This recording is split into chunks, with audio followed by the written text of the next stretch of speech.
우리 믿음의 사람들은 흔히 세상에서 좀 멋지게 성공해서 하나님께 영광도 돌리고 하나님이 이렇게 하셨다 간증하고 싶은 그런 마음들을 다 가지고 있습니다.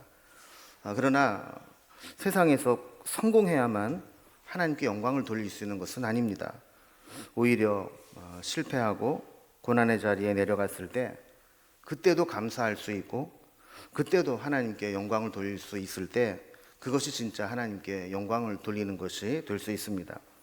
여러분, 논리적으로 우리가 생각을 해보아도 만약에 우리가 세상에서 성공한 것 때문에 우리가 간증을 하게 되고 하나님이 우리를 사랑하신다고 생각을 한다면 세상에 믿지 않는 자들이 세상의 편법으로 믿음의 사람보다 훨씬 더 성공하고 더 높은 자리에 올라갔을 때 우리가 어떻게 해석을 해야 됩니까? 우리를 도우시는 하나님보다 세상이 더 크고 강한 것입니까? 아니지 않습니까? 그래서 진짜 간증, 진짜 하나님께 영광을 돌리는 고백은 우리의 위기 상황에서 만들어질 수 있다라고 볼 수 있습니다.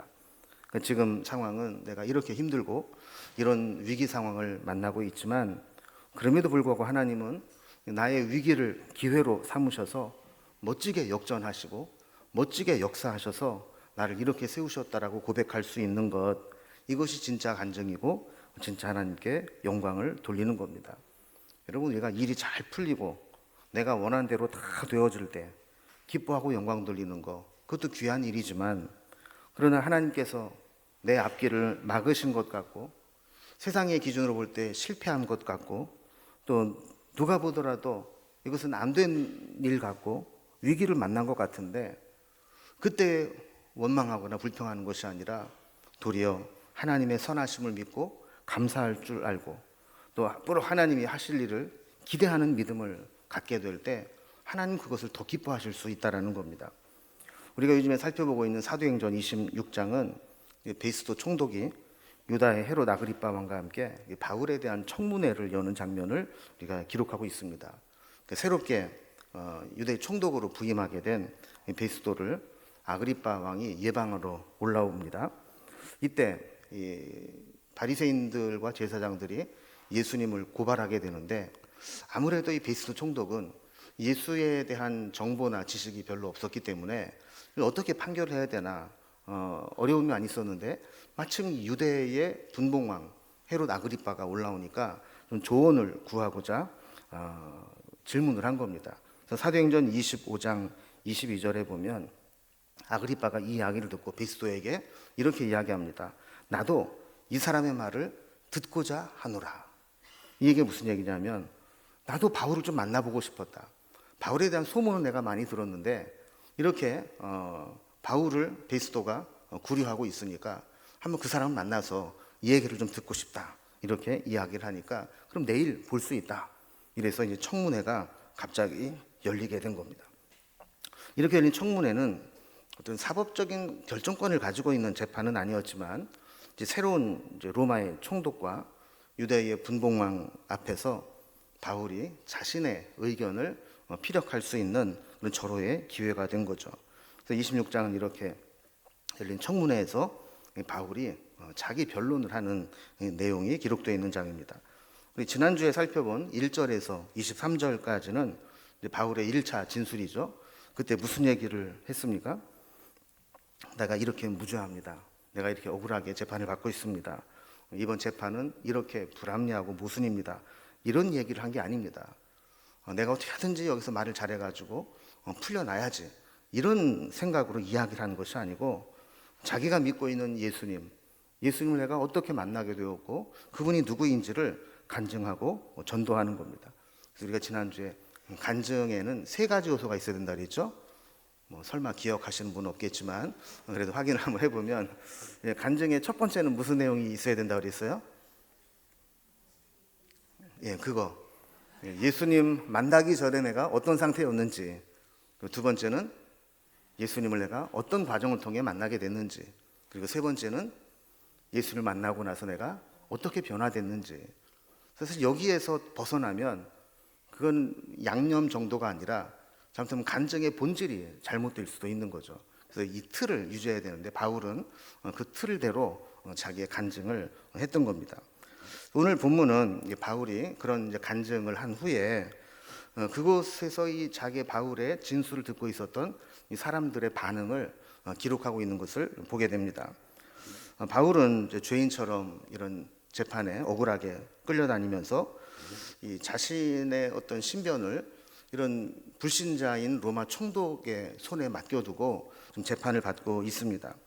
그런데 오히려 바울은 이 기회를 삼아서 하나님의 복음을 그들에게 전할 수 있는 기회로 삼았던 거죠.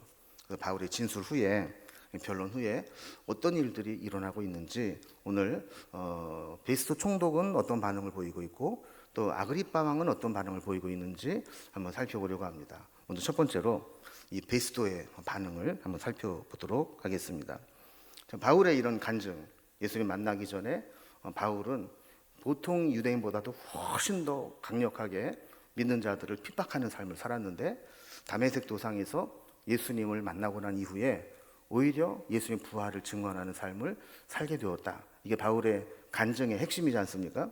이 이야기를 들었을 때 24절에 보면 바울이 이같이 변명하며 베스토가 크게 소리내어 이르되 바울아 네가 미쳤도다.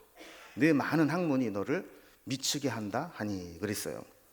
자, 바울의 간증 중에서 바울은 이 다메섹 도상에서 하늘에서 비추는 아주 강력한 빛을 보았다느니 아니면 하늘에서 하나님의 음성을 들었다느니 자기가 하는 것은 하늘에서 보이신 것을 내가 거스르지 않고 믿고 따르는 것뿐이라더니 이런 이야기를 했을 때 베스토가 볼 때는 제정신이 아닌 것 같은 거예요. 우리도 그렇지 않습니까? 그리고 만약에 여러분이 한번 해보세요. 주변에 안 믿는 사람한테 내가 하늘에서 큰 빛을 내가 봤다고, 그리고 하나님의 음성을 내가 들었다고, 그 음성을 따라 살고 있다고 그러면 안 믿는 사람들이 여러분 얘기를 듣고 뭐라고 그럴까요? 이 헛것을 보고 와가지고 저렇게 정신 나간 소리를 하고 있어. 적어도 그 정도 얘기는 하지 않겠습니까? 베스토 총독도 이 바울의 이런 이야기를 들으면서 1차적으로는 정신이 나갔구나, 헛것을 보고 헛것을 들으면서 뭔가 제정신이 아니구나 라는 것을 생각을 한 거예요. 그리고 베스토는 어쨌든 공문서를 통해서 바울이 어떤 사람인가를 이렇게 알아보았지 않겠습니까? 근데 이 사람이 보통 사람이 아니거든요. 그러니까 아마도 이 사람이 미친 게 아닌가 이런 생각을 한 겁니다. 그래서 고린도전서 1장 18절에서도 십자가의 도가 멸망하는 자에게는 미련한 것이나 구원을 얻는 우리에게는 하나님의 능력이라 그랬어요. 십자가의 도가 우리 믿음의 사람들에게는 이 세상 그 무엇과도 바꿀 수 없는 구원의 원천이 되고 능력의 원천이 되는 겁니다. 그런데 믿지 않는 자들에게는 아무리 이야기를 해도 미련한 것으로 밖에는 보이지가 않는 겁니다. 근데 여기서 한 가지 주목할 게 보면 이 바울의 변증을 듣고 크게 소리를 냈다 이렇게 이야기를 해요. 크게 소리를 냈다라는 이야기는 지금 뭔가 베스토의 마음에 심리적인 동요가 일어나고 있다는 겁니다. 그냥 미친놈이 얘기한다 생각하면 그냥 무시하면 됩니다. 너 그만 얘기해 그러면 될 텐데 거기에 자기도 모르게 흥분해서 큰 소리로 지금 이야기를 했다라는 거예요. 뭔가 이제 심리적 압박을 받거나 요동치고 있음을 느낄 때 사람은 흥분을 하게 됩니다. 그래서 우리도 보면은 이제 거짓말을 하는 사람은 어디에선가 표시가 나요. 그래서 이제 범죄 심리학 하는 사람들을 보면 거짓말하는 사람들이 어떤 표정이라든지 손짓이라든지 불안한 이런 것들이 표출되는 것을 딱 잡아내기도 하는 겁니다. 또 도둑이 재발 저린다, 또 방귀 낀 놈이 성낸다, 이런 게 다 무슨 얘기냐면 뭔가 자기에게 심리적인 동요가 있을 때 감정적으로 이제 표출이 된다라는 거거든요. 무슨 얘기를 나눌 때 사실 흥분을 잘하는 사람이 있습니다. 그리고 갑자기 막 화를 내고 막 소리를 지르고 이런 사람은 뭔가 자기의 심리적으로 뭔가 불안하다는 것을 이렇게 표현하는 것이라 볼 수 있습니다. 자, 베스토가 지금 그런 겁니다. 바울의 이야기를 듣고 100% 동의하고 받아들일 수는 없지만 그렇다고 해서 쓸데없는 얘기다, 거짓말이다 이렇게 반박할 수도 없었다라는 거예요. 오히려 바울의 이야기를 들으면서 정말 그런 게 있을 수 있나? 정말 그런 복음이 있을 수 있나? 이런 마음의 부담감을 느끼게 됐다라는 거죠. 여러분 이럴 때 할 수 있는 선택은 두 가지입니다. 하나는 바울이 전하는 예수님을 받아들이는 것이든지 아니면 그것을 거부하든지 둘 중에 하나를 하는 거죠. 여러분 이때 사실은 성령께서 역사하시게 되는 겁니다. 말씀을 전할 때 성령께서 강력하게 막 역사를 하는데 이 성령의 역사하심에 굴복을 하면 믿음의 사람이 되는 거고 끝내 거부하게 되면 그 사람은 말씀으로부터 마음을 닫게 되는 거죠. 그럼 우리도 하나님의 말씀을 들을 때 사실은 마음속에서 엄청난 영적 전쟁이 일어나고 있는 겁니다.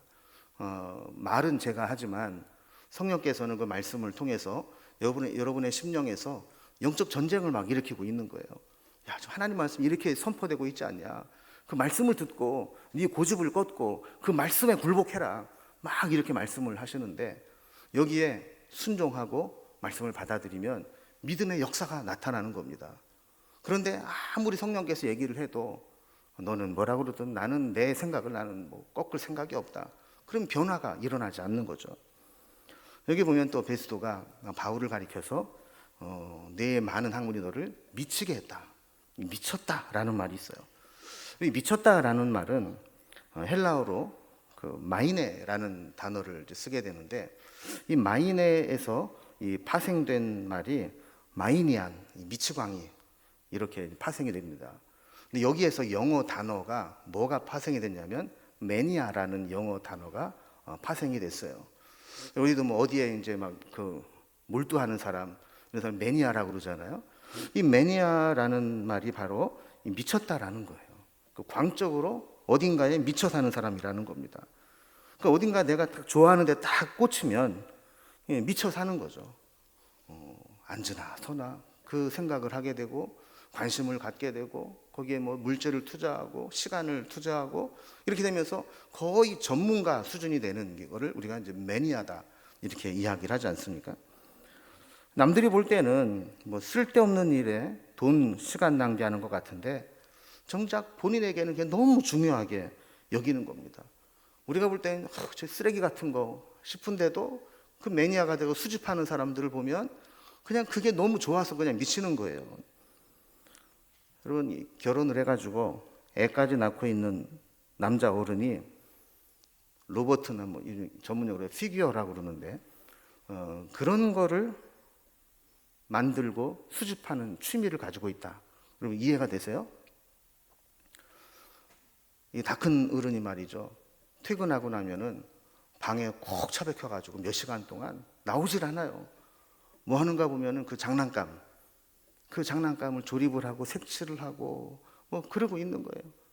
그래서 만약에 누군가 그거를 망가뜨리기라도 하면은 그냥 자기 자식을 망쳐놓은 사람에게 복수하듯이 화를 내면서 그냥 뭐 분노를 일으키는 거죠.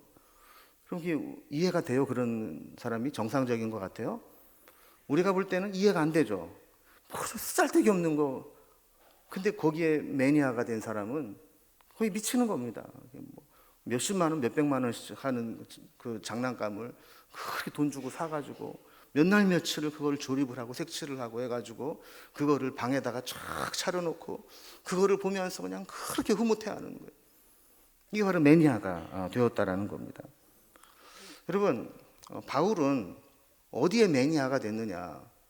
예수의 매니아가 된 거예요. 여러분 그 억지로 시키면 하겠습니까? 근데 그게 기쁘고 좋으니까 거기에 자기 인생을 걸고 물질과 몸과 시간을 헌신해서 거기에 투신을 하는 거예요. 여러분 우리는 어디에 매니아가 되어 살아가고 있습니까? 여러분 어디에 미쳐서 살아가고 있습니까? 증상이 뭐 중증은 아니더라도 경증으로 어디엔가 다 미쳐 살아가고 있지 않습니까? 어디엔가 가치를 두고 그것에 기쁨을 누리고 그것을 위해 사람은 달려가고 하는 우리는 정말 올바른 것에 제대로 된 것에 미쳐 살아가고 있는지 매니아가 되어 있는지 오늘 바울을 통해서 우리 모습을 돌아볼 수 있어야 합니다.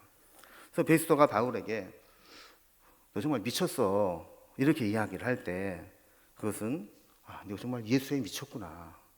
네가 예수님 때문에 제정신이 아니구나.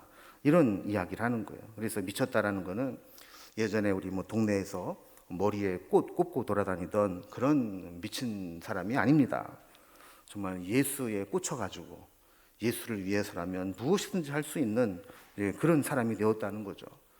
근데 이 베스토가 바울이 왜 저 똑똑한 놈이 저렇게 미쳤을까 봤더니 내 많은 학문이 너를 미치게 한다 그랬어요. 사실 이제 베스토는 이제 서류를 통해서 바울에 대해서 조사를 했을 때 알고 있었죠. 이 사람이 길리기아 다소 출신이구나. 이것은 그 당시 교육 도시로서 헬라 철학이 흥왕했던 곳인데 거기에서 헬라 철학을 공부한 엘리트구나. 그리고 또 유대로 돌아와서는 예루살렘에서 가말리엘이라고 하는 유명한 랍비의 문화생으로 율법 교육을 받은 사람이라는 것을 알고 있었던 것이죠. 그러니까 바울이 정말 이해할 수 없는 행동을 하고 이해할 수 없는 이야기를 할 때 너무 머리가 좋고 똑똑하고 공부를 많이 하고 종교적 체험을 하다 보니까 미쳤다고 보는 거예요. 여러분, 예전에는 실제로 뭔가 정신적으로 살짝 문제가 있을 때 그걸 치료할 방법이 없었기 때문에 미친 사람들이 실제로 많이 있었어요. 주변에도 정말 아까운 사람이고 똑똑한 사람인데 어느 날 정말 이상해져가지고 미쳐버린 사람들이 사실은 많이 있었습니다. 요즘 같으면 초기에 치료를 할 수도 있었겠지만 옛날에는 이제 그렇지 못해서 미친 사람들이 있었어요. 근데 이제 저도 어릴 때 보면 그런 이제 이상해진 사람들 이렇게 보면 한 가지 공통점이 있습니다. 똑똑한 사람들이에요. 되게 이렇게 무식하고 머리 나쁘고 이런 사람들은 미칠 일이 없어요. 생각할 것도 없고 그냥 밥만 먹고 살면 돼요. 그런데 뭔가 머리는 너무너무 좋아요. 자기가 원하는 것은 너무 커. 그런데 현실이 자기와 너무 안 맞아요. 그럴 때 이상한 책을 좀 본다거나 또 막 너무 신경을 과다하게 쓴다거나 이렇게 되면 그 머리 좋은 사람이 헷가닥 해가지고 정말 정신을 못 차리고 이상한 사람이 되는 경우가 있는 거죠. 그러니까 베스토가 볼 때 바울은 그랬던 겁니다. 정말 똑똑한 사람, 최고의 엘리트였는데 좀 어떻게 이상한 종교 체험을 하고 공부를 너무 많이 하고 똑똑한 사람이 정신이 이상해진 거다, 헛소리하는 거다 이렇게 생각을 하게 된 거예요. 근데 25절에 보면 바울이 여기에 반박을 합니다. 각하, 내가 미친 것이 아니요 참되고 온전한 말을 하나이다. 이렇게 이야기를 했어요. 자기 미친 게 아니라는 겁니다. 참되고 온전한 상태에서 지금 말하고 있다라는 겁니다. 베스토가 듣기에는 도저히 이해가 되지 않고 믿어지지 않는 예수 그리스도의 죽음과 부활, 하나님이 행하신 일들이지만 바울에게는 그것이 너무나 분명하고 너무나 참되고 너무나 온전하고 지극히 이성적인 것으로 받아들여지고 있다라는 겁니다. 이렇게 해서 이 베스토와 이 대화가 한 차례 이루어지곤 합니다. 그다음에 두 번째로 이제 헤롯 아그리빠와 만나고 아그리빠에게 전도하는 이 바울의 이야기가 나오게 됩니다. 자, 베스토와 바울은 사실 이제 서로 살아온 세계와 가치관과 문화가 너무 다르기 때문에 바울이 복음을 전해도 그것을 듣고 뭔가 이상하다라는 것은 느꼈지만 온전히 이해하지는 못했습니다. 그러자 바울이 이번에는 아그리빠를 보면서 아그리빠는 같은 유대 지역에 살고 있었고 또 유대의 종교, 문화 이런 것들을 역사 이런 걸 다 잘 알고 있기 때문에 이 유대 분봉왕 아그리빠에게 이야기를 하는 겁니다. 26절에 그런 내용이 나옵니다. 왕께서는 이 일을 아시기로 내가 왕께 담대히 말하노니 이 일에 하나라도 아시지 못함이 없는 줄 믿나이다. 그러니까 내가 베스토랑 얘기할 때는 깝깝해가지고 내가 얘기를 못 하겠는데 당신은 유대 문화, 종교, 역사 다 잘 알고 있지 않냐. 그러니까 내가 무슨 얘기 하든 다 알아들을 겁니다. 그러면서 26절 뒤에 보면 이 일은 한쪽 구석에서 행한 것이 아니니이다 그랬어요.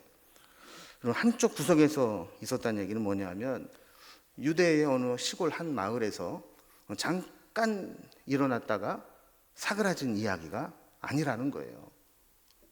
예수님이 비록 갈릴리에서 주로 활동을 하셨지만 예수님에 대한 사역은 예루살렘으로까지 이어졌고 온 유대가 지금 발칵 뒤집혔던 엄청난 사건이었다는 겁니다.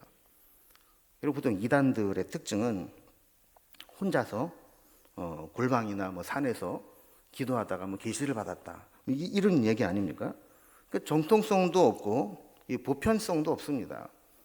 거기에 이제 사람들이 많이 이제 넘어가게 되는데 예수님은 그런 것과는 다르다는 거예요.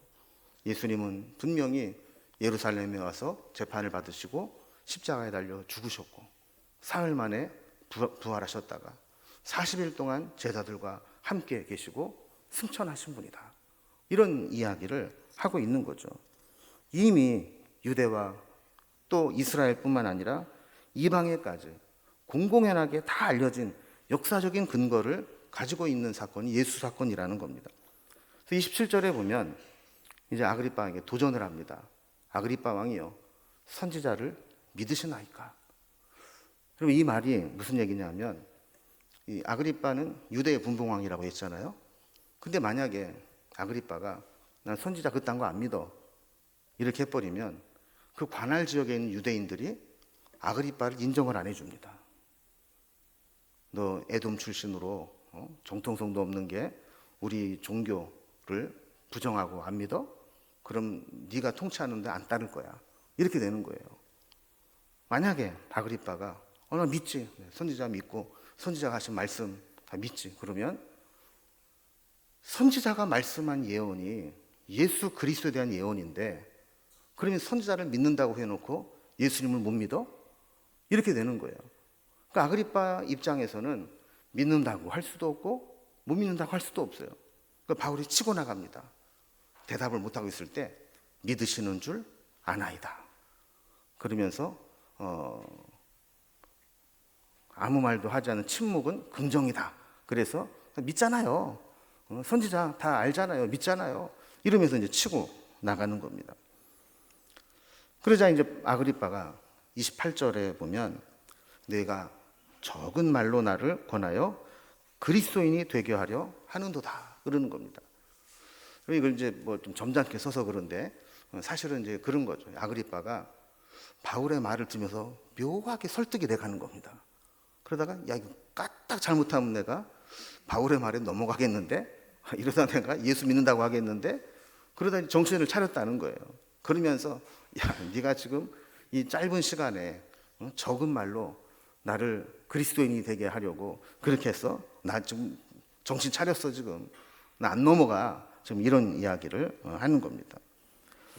그럼 아그리빠는 매우 정치적인 사람이죠. 그래서 자기 자리를 보존하고 지금 이 분봉왕 자리에 오르기까지 근데 사실 할지 못할 짓 다 하면서 온갖 권모술수를 부려서 거기까지 올라온 겁니다. 그런데 만약에 바울 몇 마디에 그가 잘못 처신해서 그 자리에 위협을 받게 된다면 그는 있을 수 없는 일이다라고 마음을 지금 우리로 말하면 이제 벽을 치는 거죠. 나 안 받아들여, 나 안 믿어 이렇게 이야기를 하고 있는 겁니다. 그럼 어떻게 보면 이 베이스도 총독도 그렇고 아그리빠 왕도 그렇고 정말 세계 최고의 전도자에게 복음을 받아들이고 예수를 믿을 수 있는 절호의 기회를 그들은 스스로 놓쳐버리고 만 것입니다. 자, 이런 아그리빠의 말에 대한 바울의 변론이 29절에 나옵니다. 말이 적으나 많으나 당신뿐 아니라 오늘 내 말을 듣는 모든 사람도 다 이렇게 결박된 것 외에는 나와 같이 되기를 하나님께 원하나이다. 너무나 유명한 구절이죠. 바울은 자기의 결정과 선택한 것에 대한 자신감이 있었습니다. 보통은 여러분 감옥에 갇혀 있는 사람을 밖에 자유로운 사람들이 불쌍하게 생각합니다. 그런데 지금 바울은 거꾸로 얘기하는 거예요. 내가 지금 감옥에 갇혀 있지만 나는 당당하다, 자신 있다. 그러면서 내가 미결수로 지금 결박되어 있는 것 외에는 모든 사람이 나와 같이 되기를 원한다 그랬어요. 비록 바울은 지금 유대인의 왕의 자리에서 권세를 누리고 있는 이 아그리빠 왕에게 지금 당신도 나와 같이 되기를 원한다 이런 겁니다. 그리고 사실 아그리빠는 제가 몇 차례 설명을 드린 것처럼 여동생과 동거하면서 온갖 부정에 사로잡혀서 죄의 종노릇하는 사람 아닙니까? 사실 바울은 몸이 갇혀 있지만 이 아그리빠 왕은 그의 영혼과 정신세계가 죄에 감금되어 살아가는 갇혀있는 삶을 살았던 겁니다. 여기에 비해서 바울이 복음으로 자유한 삶을 누리면서 당신도 그 죄에서 자유함을 얻어야 된다고, 나처럼 예수 믿고 자유함을 누려야 된다고 이야기를 하고 있는 거죠. 그럼 여기에서 우리는 또 바울을 통해 배울 점이 하나 있습니다. 우리는 지금 내가 살고 있는 인생에 대해서 자신감이 있는가 하는 겁니다. 여러분 어떻습니까? 나는 잘 살고 있다. 모든 사람이 나와 같은 인생을 살면 좋겠다. 이런 확신이 드십니까? 여러분 만나는 사람에게 나같이 살면 돼. 딴 생각할 거 없어. 내가 사는 거랑 똑같이 살면 돼. 이렇게 말할 수 있겠느냐는 거예요. 다른 사람에게는 고사하고, 그리고 우리 자녀들에게 야, 내가 인생을 살아보니까 나는 참 잘 살았더라. 너도 아빠처럼 엄마처럼 그런 인생을 살면 좋겠다. 더도 말고 덜도 말고 내가 살아온 인생만큼만 살았으면 좋겠다. 이렇게 말할 수 있겠느냐는 거예요. 아마 대부분은 그럴지 모릅니다. 야, 나는 어쩌다가 이 모양 이 꼴로 살고 있지만 너는 제발 나처럼 살지 마라. 나처럼 여자 보는 눈이 없어가지고 저 여자 만나고, 나처럼 남자 보는 눈이 없어가지고 저 놈을 만나가지고, 그렇게 얘기하지 않습니까? 그런데 우리가 자녀들에게 말이죠. 너는 딴 거 없다. 세상에서 성공하든 안 하든 그게 중요한 게 아니고 하나님 앞에서 나처럼만 살면 돼. 나처럼만. 여러분 이렇게 이야기할 수 있다면 정말 우리는 후회하지 않는 인생을 살아온 겁니다. 나처럼 살아라. 나와 같기를 원한다라는 것은 단순히 어떤 외적인 성과나 외적인 형태만 이야기하는 게 아닙니다. 우리 자신의 인생에 대해서 또 그가 옳다고 믿는 것을 위해서 목숨을 걸고 살아왔던 당당함, 그리고 하나님 앞에 신실하게 살아왔던 그 믿음, 보이지 않는 영적인 유산에 이르기까지 정말 내가 살아온 하나님과의 관계 속에서의 모든 것, 이것을 그대로 따라했으면 좋겠다라는 겁니다. 이 세상 사람들은 썩어 없어질 세상의 영광을 바라보며 살아가고 있지만 바울은 하늘의 신령한 영광을 보았기 때문에 그것을 위해서 그의 인생을 걸고 살았던 겁니다. 자, 이제 이 둘과의 변론까지 다 끝났습니다. 30절에 보면 왕과 총독과 번이게와 그와 함께 앉은 사람들이 다 일어나서 그랬습니다. 얘기는 뭐냐면 청문회가 다 끝났다는 얘기예요. 더 이상 이제 물어볼 것도 없고 다 질의응답도 다 끝났다는 겁니다. 그런데 더 이상 바울에게서 책 잡을 만한 것을 발견하지 못합니다. 31절에 보면 이 공식적인 청문회가 다 끝나고 그 자리에서 일어나서 돌아가면서 그들이 뭐라고 이야기를 했느냐 하면 이 사람은 사형이나 결박당할 만한 행위가 없다. 여러분 이게 청문회에 참석해서 바울과 변론한 이야기를 들은 사람들의 결론이었다라는 거예요. 32절에 보면 아그리빠도 그 이야기를 들으면서 인정을 합니다.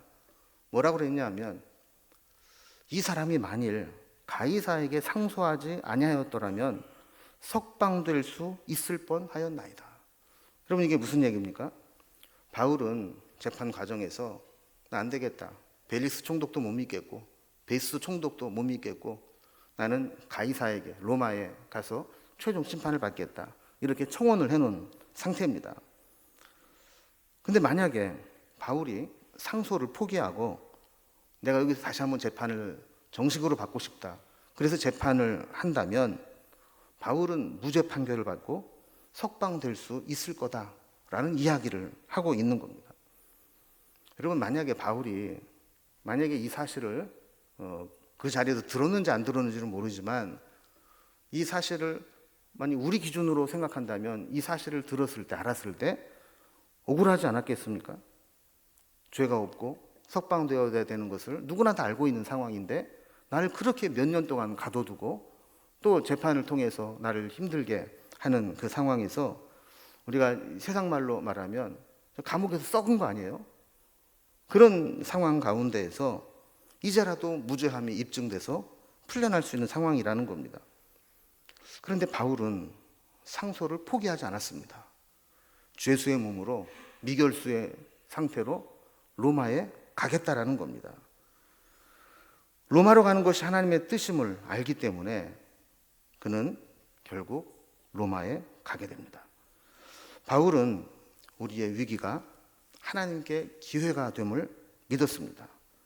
세상적으로 보면 분명히 위기이고 안 좋은 쪽으로 일이 진행되고 있지만 바울은 당황하거나 위축되지 않았습니다. 오히려 하나님이 그 자신의 위기를 통해서 복음을 전할 기회로 사용하실 것을 알았기 때문입니다. 그래서 상소를 포기하면 다시 이곳에서 재판을 다시 재심을 청구하게 되면 무죄로 석방될 수 있었지만 그는 포기하지 않고 로마로 갑니다. 사도행전 23장 11절에 하나님께서 바울에게 기도하는 가운데 주신 말씀 있지 않습니까? 예루살렘에서 나의 일을 증언한 것 같이 로마에서도 증언하여 하리라 하신 말씀, 그 말씀을 바울은 믿었기 때문에 내 인생은 여기서 끝나지 않는다. 여기에서 내가 예수님을 증언한 것처럼 로마에 가서도 복음을 증거해야 될 것이다 라고 하신 말씀이 나를 통해 이루어질 것이다. 그렇다면 내가 상소를 포기해서는 안 되고 여기에서 무죄 판결을 받고 출소하는 게 중요한 게 아니고 미결수의 몸으로 고생하더라도 로마에 가야 된다. 이 길을 선택한 겁니다. 그럼 보통 사람들은 아마 이런 상황이라면 하나님이 나에게 이렇게 역사를 하셔서 내 무죄함이 늦게라도 입증이 되고 내가 이렇게 출소하게 되었다, 풀려나게 되었다, 명예회복을 하게 되었다, 이것을 하나님이 하신 일이라고 간증했을 겁니다. 근데 바울은 반대였습니다. 하나님께서 나에게 로마에까지 가서 복음을 전해야 된다고 하셨기 때문에 내가 오히려 상소를 포기하고서라도 내 무죄함이 증명되었음에도 불구하고 나를 로마로 가게 하신 것이 하나님의 하신 일이다. 이렇게 바뀌게 된 거죠. 여러분, 우리는 어떻습니까? 나의 위기가 나를 새롭게 만들어주고 하나님의 뜻을 이루기 위한 하나님이 나를 통해 사용하시는 기회다라고 생각하고 계십니까? 하나님은 우리의 위기 속에서 하나님의 뜻을 드러낼 기회로 삼으십니다. 내가 실패해도, 때로 감옥에 들어가도, 세상에서 억울한 일을 당해도, 때로는 사람들에게 오해를 받아도, 그리고 사람들이 내 헌신과 열정을 알아주지 않아도, 내가 세상에서 비참한 처지에 떨어져도, 만약에 그것이 하나님이 영광을 받으실 기회가 되고 복음을 전할 기회가 된다면 그 길을 선택하는 것이 믿음의 길이라는 겁니다. 여러분, 우리는 우리의 간증을 한번 생각해 봅시다. 내가 원하는 대로 돼야 하나님이 나를 사랑하시는 거고 내 뜻대로 되어야 하나님이 내 편이시고, 여러분, 이것은 가장 초등적인 믿음입니다.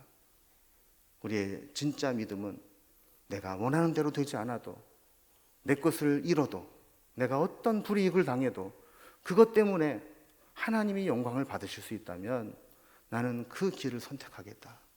왜냐하면 나의 위기가 하나님의 기회가 되는 것을 믿기 때문에 그런 것이죠. 이제 다음 시간에는 우리가 바울이 그렇게도 원하는 로마로 떠나게 되는 그런 과정을 살펴봅니다. 물론 쉽지 않지만 가이사라를 떠나서 로마로 향하게 되는, 그래서 하나님의 뜻을 이루며 살아가는 자에 하나님 어떻게 역사하시는지 살펴보도록 하겠습니다. 기도하겠습니다.